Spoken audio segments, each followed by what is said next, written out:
um tio, tem uma irmã também que mora no Rio, e a gente se comunicava por carta. E a gente mandava a carta escrita hoje, para talvez daqui a 15 dias ela receber lá. Eu, particularmente, como a minha letra é muito feia e ruim de entender, e o português nem se fala, e a gramática piorou, ela já passava quase um dia para tentar interpretar a carta. Então isso era um problema gigantesco. E aí vem o novo formato do presente século que nós estamos vivendo, que nos traz muitos benefícios, nos traz coisas boas, mas como cristão nós precisamos estarmos muito vigilantes acerca dessas benevolências que o presente século está trazendo para nós. Então é a família cristã e os desafios desse presente tempo. E aí eu começo dizendo, irmão, que nós estamos vivendo o começo do fim. Estamos já às 5 para meia-noite para se ouvir o grande grito dizendo: aí vem o noivo. E aqui está a amada do Senhor, ataviada, com vestes santas, limpa, purificada no sangue do Cordeiro, que ouvirá esse grito no grande momento do Senhor. E dentro de um pouco de tempo, estaremos num grande momento que nunca a terra viu, mas é o dia do Senhor e a igreja no céu. Glória. Mas enquanto nós ainda estamos peregrinando, talvez até mais tarde nessa terra, ou talvez até a próxima semana ou o próximo ano, nós temos alguns cuidados, como o que já foi tratado na lição anterior do trimestre passado sobre a mordomia. E dentro disso, irmãos, está a responsabilidade na mão de muitos desta geração que Deus confiou, e eu digo que por bondade, por misericórdia, por benevolência, que é a família para a gente cuidar. E se nós olharmos e entendermos do ponto de vista bem cristocêntrico, nós vamos entender que até os filhos Ele cuida dos pais. Porque a Bíblia diz que é importante que o pai converta o coração aos filhos e os filhos aos pais, e quando isso acontece, os pais oram pelos filhos e os filhos também retribuem orando pelos pais. E isso é um cuidado. Porque diante desse ponto de vista, eu entendo, queridos, porque eu não sei quantos de sua família têm a convicção de salvação ou que está andando no caminho do Senhor, mas eu posso garantir para você o seguinte: isso comparando a contextos bíblicos, que quanto nós estamos aqui, fazendo a obra de Deus, de joelhos dobrados, intercedendo pela nossa família, pelo nosso filho, pela esposa, pelo esposo, mesmo que ele não seja reconhecedor da grandeza de Deus e tenha já se intitulado como cristão, mas eu entendo que por conta da tua oração, Deus está com a mão guardando, livrando, protegendo, esperando o momento certo de penetrar, no momento em que ele ou ela abrir a porta do seu coração. Aí o Espírito de Deus, através da palavra, vai entrar neste coração, e um dia ele vai entrar por essas portas, ou você vai receber a ligação, ou vai receber uma carta, ou vai receber um e-mail, ou um zap dele ou dela dizendo: hoje eu aceitei a esse Jesus como meu Salvador. Então eu creio no Deus do impossível, eu continuo crendo na estrutura familiar, continuo crendo nas respostas de oração, e continuo crendo num Deus misericordioso que se põe de pé pelo gemido de um necessitado. E se nós, irmãos, somos a geração deste gemido, se nós somos a geração deste clamor, então eu posso te dizer que somos uma geração fortalecida no Senhor, na certeza de que a palavra, ela é a torre forte, aonde o justo corre para ela, que é o nome do Senhor, e nessa torre o justo está assegurado. Viver nos desafios do presente século significa dizer que sofremos afrontas por conhecermos já o Evangelho, e às vezes a nossa família é bombardeada, os nossos filhos são bombardeados, na escola, na mídia secular, na rua, e enfim, em diversos lugares. E essa geração que nós estamos vivendo é uma geração, amados, aonde acontece inúmeras inversões de valores. Tem se predominado de forma devastadora a inversão de valor no meio do presente século, ou dessa geração que nós estamos vivendo, tratando-se de família. E eu fiquei analisando, irmãos, que a criança, dentro desse contexto que nós estamos vivendo, em algumas ocasiões ela é tratada como um objeto. Um dia desse eu estava dentro de um evento de um porte razoável, e uma criança ainda naquelas cadeirinhas de bebê conforto que a gente usa no carro, e a gente desloca do carro e coloca a criancinha aqui, a gente fica olhando para ela e ela fica lá. Então, para os irmãos terem uma ideia de que eu não estou falando da criancinha do nosso irmão, era uma criancinha bem mais novinha. E a criança, irmãos, ela de repente começou a chorar no meio do evento. E aí, quando alguém faz um barulho além do que está dentro do recinto ou fora do contexto, todo mundo fica atenado para ver o que aconteceu. E era nada mais, nada menos do que aquele bebê chorando. E de repente o bebê calou. Do nada ele calou-se. E aí me chamou a atenção. Eu estava assim, então, não tão longe, e eu disse, mas que pai tão talentoso, porque quando o pai chegou, a criança já calou. Mas depois o mistério foi revelado. Aquela criança, ela olhava para o celular, parava de chorar. Na hora que o pai precisou fazer uma ligação, a criança começou a chorar. E aí ele terminou todo o evento nesta condição. A criança assistindo lá a mídia, não sei o que ela entendia ou deixava de entender, mas que também do ponto de vista paterno eu fiquei imaginando assim: se esta criança está satisfeita com esse objeto, então é como que ele fosse também um objeto, então está tudo bem.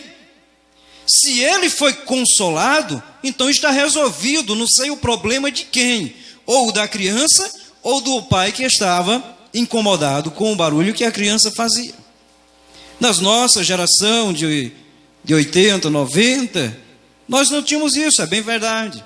Se isso for uma ferramenta que veio a somar, tudo bem, mas eu não consigo aceitar de bom grado. Não consigo aceitar. Não sei se porque estou num tempo ainda muito passado, e alguém diga, mas o senhor está muito quadrado. Mas é porque eu ainda continuo crendo no valor afetivo do toque, do abraço, do olhar, do carinho meigo de um pai, de um filho para com o pai. Eu ainda continuo crendo que nós somos a geração que podemos resgatar esses valores que tem tentado arrancar no meio da sociedade que nós estamos vivendo. Então esta inversão de valores, se o menino está bem, se ele não incomoda, se ele não aperreia, se ele não pede, se ele não corre, se ele não se suja, então está tudo bem, é um objeto que está lá. Outra inversão de valores, o materialismo como uma prioridade. Se o meu material vai tudo bem, não importa se o meu filho, se a minha esposa, se o meu esposo está sentindo uma dor, se ele está triste, se ele chegou diferente da escola, não importa se ele está alegre demais, porque tudo isso em excesso ou numa escassez muito grande, precisamos estar atentos, porque isso é um problema. Só para os irmãos entenderem um pouquinho, me desculpe a expressão, mas se alguém comer demais e ficar demasiadamente gordo, é um problema. Se ele deixar de comer e ficar demasiadamente magro, também é outro problema. Ou seja, tudo em excesso é um problema. E isso, irmãos, nos chama a atenção para quê? Que dentro da inversão de valor, hoje quase ninguém se importa se alguém está triste, se está feliz, se está sentindo alguma dor, se ele está preocupado com alguma coisa, porque não se tem mais a aproximação de olhar, e somente no olhar. Na década de 90, e para os conservadores desse princípio, quando o pai olha para um filho, ele consegue detectar se tem alguma coisa anormal. Se ele está feliz demais, você precisa questioná-lo. Pastor, isso é loucura. Não, não é. Por que que ele está feliz demais? Porque nem toda extremidade de alegria, às vezes, está acompanhada de boas coisas. O que parece até ser coisas boas aos olhos dessa geração que está ainda aprendendo a engatinhar, para os pais que são os experientes, de repente pode não ser. Porque o pai tem uma visão um pouco mais lá na frente. Então temos que ter muito cuidado. Porque só nós preenchermos a casa do bem-estar material não significa dizer que tudo está bem. Se o filho quer uma boa universidade, isso é importante, você pode fazer, faça. Se ele quer um bom carro e tem a condição dele ter para ir embora para a escola, para ir e voltar, você pode fazer isso, ele é responsável, faça. Se sua casa pode ter utensílios de ouro para você desfrutar disso, faça, coloque, mas não podemos deixar que isso seja a prioridade no centro do nosso lar. O materialismo. Porque às vezes o materialismo vai bem, mas o afeto, irmãos, está ficando a desejar. Dentro do ministério, um dia eu estava dentro de uma conferência, de um trabalho com crianças, e ouvi um testemunho, e que nunca mais eu esqueci desse testemunho. Nunca mais ficou aquilo ali impregnado na minha essência, na minha alma, e eu fico, sempre que lembro-me, quando dobro os joelhos, eu peço misericórdia a Deus, pela minha vida e pelo da minha família. Um certo pastor, muito influente, lá em Curitiba, um certo senhor que desenvolvia trabalhos grandes, e um dia ele desenvolvia um trabalho para adolescentes, e aquele alvoroço, um evento muito grande, e aquela festa fervorosa, o homem com um ministério condecorado, e as pessoas, trocando em outras palavras, aplaudindo pelo sucesso do evento, pela desenvoltura daquele pastor. E dentro de todos aqueles adolescentes que ele assistia, que ele trabalhou com aqueles adolescentes, de repente ele é chamado para subir ao quarto onde estava o dormitório dos adolescentes. E ele vai lá para atender esse chamado. E quando ele chega, o que ele encontra? O seu filho enforcado numa beliche. E aí fica a pergunta, um pastor de tamanho sucesso, de tamanhos resultados, de ter dado tanta assistência, mas aí houve uma carência pelo filho que gostaria da atenção daquele pai. O que significa dizermos, irmãos, que o materialismo, que os resultados que pode me vir de benevolência para a minha vida, eles não servirão de nada se não estiver agregado a minha família dentro de todo esse contexto.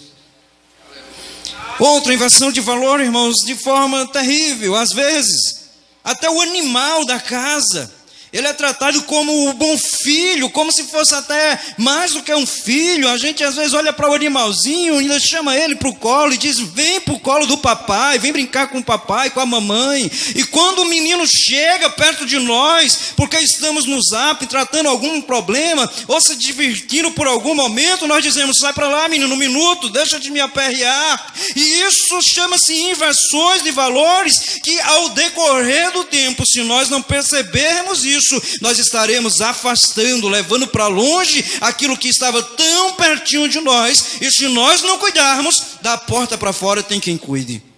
O único problema é que quem cuida da porta para fora não cuida como você faz. Por mais que a escola seja extraordinária, por mais que os professores dos nossos filhos tenham tido uma cultura peculiar e salutar no ambiente familiar, jamais ele vai conseguir passar o conceito de dentro da tua família para os teus filhos ou para os nossos filhos. E nós precisamos estarmos apercebidos, irmãos, quando nós falamos dentro dessa inversão de valores. Até eu fico imaginando, irmãos, quando é o alimento, quando é a janta, o almoço, em família, que está apenas o esposo, modo de dizer, ou os filhos, nós colocamos aquela serrinha que já não serra mais nem um queijo. Nós colocamos aquele garfo que está com a ponta quebrada, pegamos o copo do becinho quebrado e nós colocamos para a família servir, e aí às vezes está lá estocado dentro do móvel, colheres, talheres de prata, os melhores pratos guardados, os melhores copos de cristais. A visita, ela é muito importante, mas a visita vai embora, mas os filhos, a esposa, o esposo, são tão importantes que eles ficam para nós até que a morte os separe. Porque por mais que alguém se divorcie, mas vai pedaço dele, vai pedaço dela no cônjuge, para onde quer que ele vá no resto da vida dele. Me desculpe-me mais uma vez se porventura há alguém separado, mas é a dura realidade, como nós podemos extrair, irmãos, e temos que estarmos apercebidos, porque eu quero falar nesse segundo ponto agora, resgatando os valores perdidos que estão tão pertinho de nós. Lucas capítulo 15, versículo de número 8 e versículo de número 9. O contexto é muito familiar da igreja, e diz: ou qual era a mulher que tendo 10 dracmas, se perder uma, não acende a candeia, varre a casa e a procura diligentemente até que a encontre-a.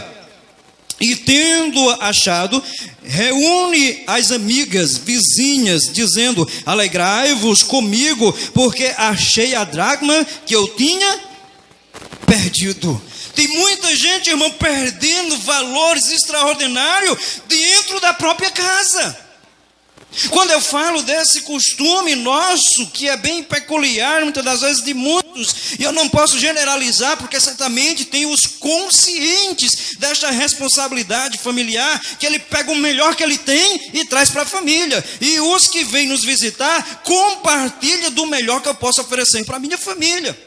Nós pegamos os melhores banquetes, fazemos um melhor tempero, compramos de fora para agradar a visita, e isso é importante, isso é bíblico? Claro que é, que a Bíblia fala de sermos hospitaleiros, mas antes de sermos hospitaleiros da visita, nós somos hospitaleiros do filho que está conosco todos os dias, nós somos hospitaleiros da esposa que está todos os dias, do esposo que está todos os dias ouvindo as nossas lástimas, as nossas reclamações, os nossos prejuízos, as nossas dores, as nossas reclamações, as nossas broncas, se alegrando conosco, às vezes até tomando um quissuque na hora das diversidades da vida, mas a família está ali agregada, junta, e nós não podemos perder este valor que está guardado dentro da nossa casa. Então eu falo de resgatarmos valores que estão dentro e bem pertinho de nós, quando alguém havia perdido dentro da própria casa. Outro fator aqui interessante, irmãos, bem interessante, que Lucas capítulo 15, versículo também de número 20, ele fala de outro contexto, mas que a gente pode trazer também para dentro do ambiente familiar. Quando ele disse: levantando-se foi para o seu pai, vinha ele ainda longe, quando o seu pai o avistou, e compadecido dele, correndo, o abraçou e beijou. Nós vimos que no contexto anterior, alguém perdeu algo extraordinário dentro da própria casa. Mas nós podemos resgatar estes valores. Nós podemos resgatar o valor do abraço, de chamar o filho e dizer: senta aqui, meu filho, vamos conversar. O que foi que aconteceu hoje no teu dia? Quais são os agregados de amigos que você tem? O que é que está acontecendo? A esposa, o esposo. Mas aqui fala agora de um outro contexto, de um jovem que perdeu tudo que tinha lá fora. Ele tinha tudo de bom na casa do pai, ele tinha tudo dentro da casa, do ambiente familiar, mas de repente ele resolveu sair para perder tudo lá fora. E eu não quero falar aqui de perca, mas eu quero falar do resgate dos valores que estão perdidos da casa, que a gente pode encontrar procurando diligentemente. Quantas das vezes este ano já beijamos ou já abraçamos a esposa, ou nem vou usar o termo esposa ou esposa, vou falar o cônjuge.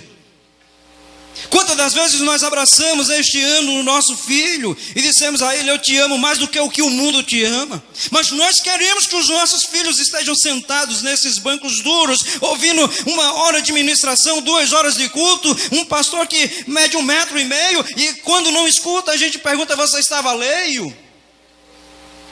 Mas onde é que está o cuidado lá dentro do lar? que nós precisamos resgatarmos estes valores, que a mídia está trazendo para o presente século uma grande devastação, que a gente fica imaginando, irmãos, o tanto de situações que está trazendo visível para esta sociedade, que é o ter, e quanto mais tem, mais quer, e quanto mais quer e mais tem, mais ele quer mais, independente das situações como se envolva para conquistar. E os nossos filhos, da criança, o adolescente, o jovem, está sendo impactado por isso. Mas pasme que não somente os jovens, como nós gostamos de culpar, porque é uma geração que está aprendendo, mas os adultos estão sendo também conduzidos por isso. Quantos de nós pegamos o cartão de crédito e fazemos com ele, que é aquela compra do que nós não precisamos, com o dinheiro que nós não temos, e depois ainda colocamos a culpa no diabo? Mas o diabo me enroscou de conta. Não, meu filho, foi eu que fui persuadido pelas mídias, que disse que eu tinha que ter um carro do ano, eu tinha que ter um jogo de panela melhor do que o outro, e fui lá comprar com dinheiro que eu não tinha, para arriscar o quê? Quando eu imagino que um lar feliz é o lar que tem Jesus no centro. O lar feliz é aquele lar que a gente fala com Deus e Ele traz a existência do que não existe, para Ele dizer assim: eu estou trazendo a providência, porque eu sou o Deus da providência dentro do teu lar. No versículo 20, esse moço perdeu tudo o que tinha lá fora. Mas eu não disse que não quero falar de perca, mas eu quero falar de resgatar valores. Será que o teu está perdido lá fora? Eu trago uma palavra profética de Deus para a tua vida. O mesmo Deus que operou no passado é o mesmo Deus que pode operar hoje e trazer de volta para você conquistar. Ou você pode conquistar para trazer de volta aquele que se perdeu lá fora. Talvez você não tenha tido culpa dessa perca.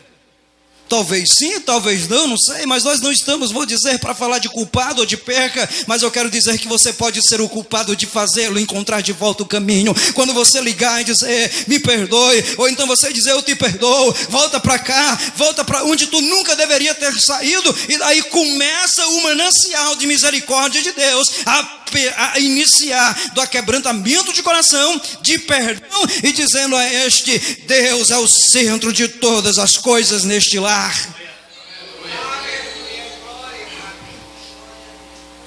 A tecnologia do século 21 veio com todo o gás, trouxe para esta geração uma grande aceleração. Tudo é muito mais rápido. A construção civil, a engenharia mecânica, a medicina, as atitudes maléficas, como também as benéficas, trouxe também muitas informações, mas também trouxe para perto o que estava longe. E isso é bom, porque hoje eu consigo conversar com a minha irmã ao vivo aqui no via Zap ou qualquer que seja uma outra mídia favorável, e nós vamos aqui conversando e se vendo quase toda semana, coisa que a gente se via há não sei quanto tempo, quando ela vinha a Campina. Mas isso facilitou a nossa vida, porque Ele trouxe para perto o que estava longe. Só que aí nós temos que ter um cuidado, porque Ele fez também o inverso com quem estava perto e levou para longe. Quem está me entendendo aqui nessa noite? Meu menino de 12 anos, o meu bebê, eu tive que interceptá-lo com a sua mídia social de Facebook, porque estava indo longe demais, com amizades muito gigantes. E aí ele começou a ficar chateado, porque eu tive que confiscar, eu tive que impor. E enquanto ele estiver debaixo do meu lar, e eu descobrir se faz necessário que ele obedeça às regras do lar. Você foi colocado como sacerdote, você foi colocado como administradora, você foi colocado como mordomo do seu lar, para colocar em ordem o que está fora de ordem, ou não deixar fugir da ordem aquilo que pode sair do controle, e você perder, ou lá fora, ou dentro de casa, os valores que são tão extraordinários de Deus. Ficou trombudo, ficou chateado, mas eu disse: passa. Isso passa. O que não passa é eu lhe perder para o mundo, você sendo levado cativo para a morte, como diz o livro de Provérbios, devagarzinho, e eu fechar os olhos para isso e só enxergar os filhos dos outros, só enxergar os jovens do meu setor, só enxergar os adolescentes do meu setor. Quem me entende aqui nessa noite?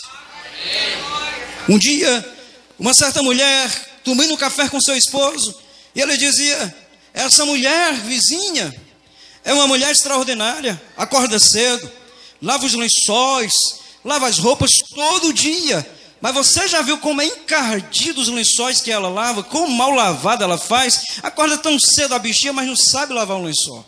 E quase todos os dias que eles estavam tomando café, a mulher fazia este comentário a respeito da vizinha. Quando foi um certo dia, o esposo desta mulher acordou um pouquinho mais cedo do que ela. Quando foi nesse dia que acordou mais cedo e foram tomar depois o café no horário programado, aquela senhora disse: mas amor, você já prestou atenção que a vizinha aprendeu a lavar os lençóis? Já não estão mais encardidos, amarelados?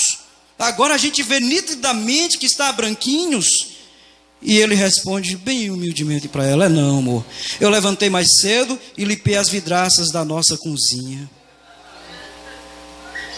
E isso é uma realidade que nós vivemos, irmãos. Enxergamos muito a família alheia, e às vezes vamos perdendo os valorzinhos que está guardadinhos dentro de casa, vamos jogar para fora esse valor que está guardadinho, que está perdido, vamos procurar, vamos tentar achar diligentemente, varrer, vasculhar, e vamos encontrar de volta aquele valor de reunir a família ali pertinho, conversar, dialogar, tomar um cafezinho a 4, a 5, a 3, eu não sei qual o número da tua família, mas faça isso e resgate o valor que está perdido. Vamos trazer de volta para perto. A gente reúne-se em uma mesa social, familiar, aí você tem 15 pessoas, aí conta 18 celulares na mesa, porque alguém tem ainda 2, outro tem 2. E todo mundo conversando. O pior de tudo é isso, que estou conversando aqui, pastor Adelaide de tal, e ele respondendo de lá e eu de cá, e aquela coisa toda, e todo mundo na mesma mesa. Acabou-se o afetivo. Aí de repente alguém põe uma corda no pescoço, pula de um penhasco, aí diz: foi o diabo. Não tenho dúvida que é uma obra maléfica, que o suicídio tem envolvido. Mas quantas das vezes vai se olhar é a falta do diálogo, porque alguém está isolado. E não pense que a nossa família é blindada sem que Cristo venha blindar. Não pense que o seu casamento é blindado se Cristo não vir blindar. Se nós não pegarmos, por a força de expressão que eu quero dizer, se nós não pegarmos e chamarmos Cristo para o centro do casamento, para o centro da família, para o centro do lar, queridos, nós passaremos a ser uma geração fracassada. Mas eu quero falar de sucesso dentro da família. Quer ser uma família de vitória, com sucesso nos resultados dela? Traga Cristo para pertinho, traga Ele mais para perto, e comece a afastar os parasitas que estão minando, migrando a força da tua existência como família. A família tradicional, irmãos, nunca foi tão agredida quanto tem acontecido neste presente século. Romanos capítulo 12, versículo 2, você pode anotar aí, ou você pode ler, quando a Bíblia diz que não vos conformeis com este século. E nós cristãos não podemos fecharmos os olhos e dizermos para tudo quanto nós vemos ante ou contra a família, e dizermos: é assim mesmo. Pode até ser assim mesmo, da porta da minha casa para fora, para quem quiser aceitar, para quem quiser viver essa inversão de valor. Mas para a minha família cristã, para a minha família, como disse Josué, eu e a minha família vamos servir a Cristo com fidelidade, com sinceridade, com retidão, e eu trago Cristo mais uma vez para o centro de todas as coisas. E a pergunta é: quando se inicia a família? Tendo em vista que a família é a primeira instituição criada por Deus, e ela está presente desde o original, quando foi criado lá por Deus no princípio, no Éden, com Adão e Eva. Ela mantém no seu original de lá até hoje e até o arrebatamento da igreja. Por isso o inimigo de nossas almas tem tentado perturbar, conturbar, desmanchar, trazer invenções, inovações, mas nunca vai conseguir penetrar na igreja, porque a Bíblia diz que as portas do inferno não prevalecerão contra a minha igreja, diz o Senhor. A família permanecerá indissolúvel até que o Senhor venha e faça de nós uma geração celestial. Para a sociedade do presente século, a família, ela é algo falido, mas para a geração cristocêntrica, bíblica, ela continua sendo ainda a coluna de sustentação desta sociedade, porque sem família não há sociedade, sem família não há igreja. Então eu me pergunto, será que é por isso que o inimigo de nossas almas tenta diluir, tenta desmanchar, para ver se consegue desmanchar a igreja? E a resposta pode até que seja sim, mas contra todos estes males há o poder de Cristo sobre a tua família, sobre a tua casa, sobre os teus filhos, sobre os teus projetos, sobre os teus planos familiares, sobre a abundância que venha sobre a tua casa e talvez até sobre a escassez que possa vir sobre a tua casa. Mas Deus nunca vai deixar nenhum justo, nenhuma sua descendência desamparado ou mendigar o pão, porque Ele é Deus misericordioso e cuida bem da sua igreja, cuida bem do seu povo, cuida bem dos seus e ainda chama nós de propriedade peculiar, exclusiva dele. Uma prova meio estreita mesmo. Aí eu fui deixar os meninos na escola. Quando voltando para casa, perguntando à minha esposa: minha filha, já faz uns 10 minutos antes de eu descer para a construção lá da congregação, que eu já cheguei, você não fez o café, não está pronto. E aí ela disse: eu não te falei não. Eu disse: não, pensei que você não tinha nem botado. Ela disse: não, eu não botei mesmo não. Que eu pensei que ela, pela expressão, ela tinha botado e não tinha avisado, ou ela avisou e eu não ouvi. Ela disse: é porque eu esqueci de lhe avisar. Os meninos comeram biscoito e foram para a escola. E para você, nem tem biscoito, nem tem pão. Eu disse: pronto. Irmãos, não deu mais do que 4 minutos, não. E eu disse: o almoço? Ela disse: só misericórdia. Porque aqui o vento soprou, o negócio foi tudo. Mas eu sei que Deus proverá, não sei como. Aí a gente que é o pai de família põe a mão na cabeça e diz: e agora? Aí como cristão a gente diz: Deus é a providência. Eu não estou contando aqui uma choradeira para você, eu quero te dizer que Deus, Ele cuida. Em média de 5 minutos, eu fui preparar a roupa, já tinha conformado, tomado um copo d'água. Eu disse: é bom que o jejum agora vai estender mais uma coisinha. Aí eu já ia descer para a construção, aí chegou uma irmã batendo na porta lá de casa: pastor Luciano. Eu disse: amém. Irmã Daílza está aí? Eu digo: tá. Chame ela aí, por favor. Quando eu fui chamar, a irmã já foi entrando. E ela disse: pastor, viemos tomar café na sua casa hoje. Irmãos, parece que quando o vento sopra, ainda tem outro que dá um currupi no meio da casa assim.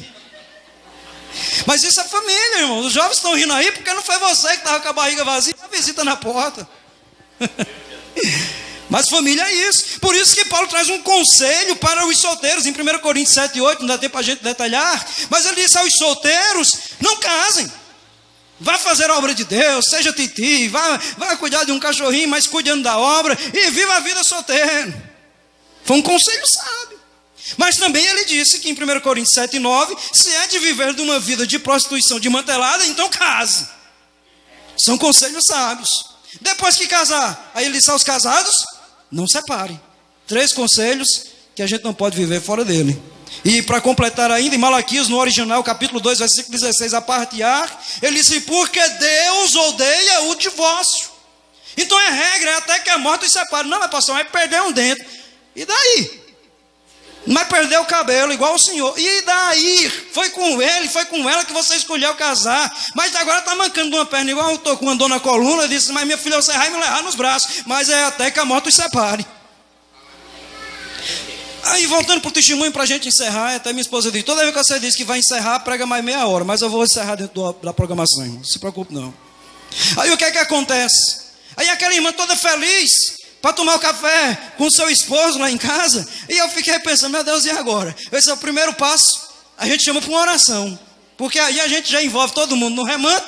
A gente chama esse casal para jejuar, bota de volta para casa e tudo está resolvido. Uma semana antes o irmão chegou para mim e disse assim: pastor, tem uns donativos para a igreja, para doar para uns irmãos. O senhor recebe? Eu disse: eu recebo. E aí pegamos os donativos. E o pastor Adelaide sabe muito bem disso, porque é pastor. E os outros obreiros também que trabalham na obra sabem muito bem disso. O que é da igreja é da igreja. O que é seu é seu. O que Deus disser assim, meu amado irmão, é teu, põe, pega no bolso, leva para casa, gasta com a sua família porque é seu. Mas se alguém disser assim, é da igreja, ponto final. Pegamos os utensílios, preparamos as cestas básicas, e aí distribuímos para os irmãos. Aí quando eu vou saindo na porta assim, a irmã disse assim: pastor, a irmã sentiu vontade de lhe dar uma cesta básica, mas eu disse a ela que o senhor não precisava não. Pastor passa por umas coisas bem engraçadas, né? Me lembrei até no dia que bateram no meu carro no Monte Santo. O irmão saltou de lá e disse assim: ainda bem que foi no carro do pastor. Aí já pensou? Mas faz parte do chamado, né? Faz parte do chamado. E aí, eu disse: irmã, tudo bem, sem problema. Ela disse: mas o senhor precisa? Eu disse: irmã, nunca a senhora vai ouvir eu subi no púlpito da igreja, não por orgulho, mas é porque eu sei o que eu vim fazer e eu sei o Deus que cuida de mim. Eu chegar para contar uma choradeira, eu posso pedir para um irmão, posso pedir para a igreja, eu posso sair pedindo para a gente agregar valores para a igreja, mas não foi esse o propósito que Deus colocou no meu coração, a meu respeito. Então a senhora nunca vai ouvir eu lhe dizer que estou precisando, mas eu tenho certeza que se eu chegar numa necessidade extrema, eu vendo um carro, eu vendo a bicicleta, eu faço qualquer coisa, mas a minha família não vai passar fome, mas Deus também não vai deixar, porque é promessa de Deus, um justo, a sua descendência ficar desamparada, porque Deus é o Deus da providência. Ela disse: é assim, pastor? Eu digo: é assim, irmã. Então tá bom. E a irmã calou-se. Irmão, para provar que Deus, Ele honra a tua fé, nesse dia que a irmã chega lá em casa, ela disse: pastor, nós viemos tomar um café, mas vem aqui logo no carro pegar um negócio. Irmão, meu celeiro nunca ficou tão cheio igual aquele dia. Foi tanta coisa na geladeira que para fechar assim eu tinha que dar uns empurrão, mesmo tirando o dízimo do que eu recebi, porque aí eu peguei, montamos uma feirinha, juntamos outras coisas e dividimos com outros, porque se lembra do maná, irmão? Se a gente guardar tudo para a gente, de repente estraga, nem você nem o próximo. Aí sabíamos de alguém que precisava, foi tanta coisa que deu para a gente ainda repartiu com o vizinho e foi um manancial de bênção. Quando nos reunimos, que carregamos todas aquelas sacos, aquelas coisas, botamos dentro de casa, que íamos orar, aí a esposa do irmão disse: eita, esquecemos do saco que estava lá no carro, na bulé do carro. Eu disse: ainda tem mais? Ela disse: tem. Aí ele correu e foi buscar. O que tinha? Um saco de pão. Quem foi dizer a ele que lá de manhã na minha casa não tinha pão ali? Quem foi dizer para ele, senão o Espírito Santo de Deus, que cuida da minha família e cuida da tua família? Eu estou contando isso aqui, irmãos, para edificar-te, para que sejamos erguidos daquela mesquinheza que nós vivemos, numa vida medíocre, dizendo: é minha família, minha casinha, minha feirinha, meu móvelzinho, está vaziozinho. Pode até estar vazio, mas o teu Deus é o Deusão grandão, que vai além da tua necessidade e supre além dos teus planos e projetos.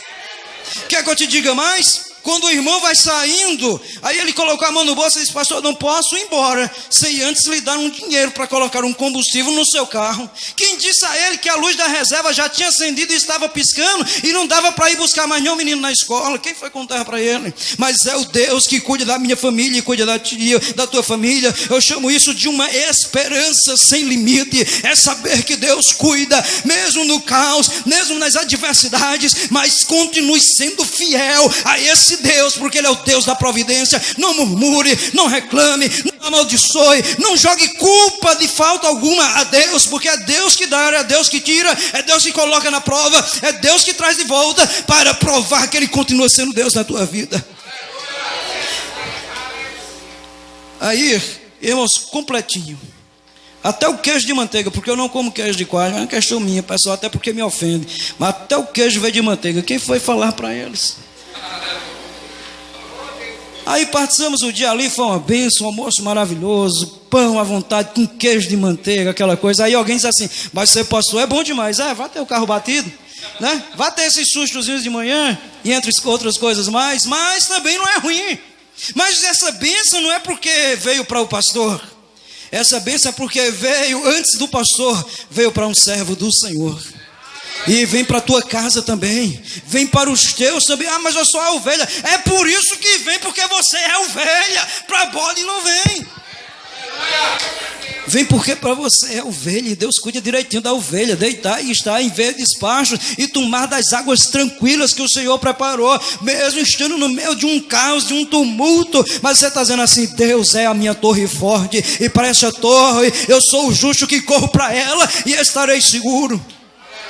Segunda-feira, dia de doutrina, nesse mesmo dia, fomos para a central, e ali feliz, né? Não contei também nada a ninguém, e lá animado. Quando eu chego em casa, irmãos, uma bacia na sala, outra na mesa, outra na cozinha. O caminhão de bênção veio aqui, deu ré e capotou na minha casa, porque o que você imaginar de fruta que eu nunca provei, tinha nessas bacias de noite. Aí a mulher no quarto disse: meu filho, foi que houve aqui? Ela disse: a irmã chegou aqui batendo na porta e disse que veio trazer uma bênção para a família do pastor. Quando eu fui olhar, um monte de fruta do que você imaginar, de azé, de coisa que eu nunca nem tinha visto. Mas por quê? Eu quero te falar o seguinte: que Deus continua cuidando. Deus continua dentro dessa geração pervertida, perversa, maliciosa, distante de Deus e tentando diluir a família. Mas nós temos um Deus comprometido com a família. Agora sejamos comprometidos com esse Deus que é comprometido com a família, independente de qualquer circunstância que você venha falar ou passar.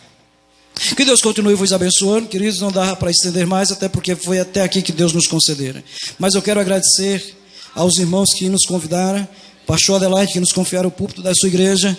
Quero até agradecer o nosso cinegrafista. É a primeira vez que alguém grava uma pregação minha, eu acho, né? Muito feliz. Só não sei se alguém vai ter coragem de ver depois. Mas tá aí, irmãos.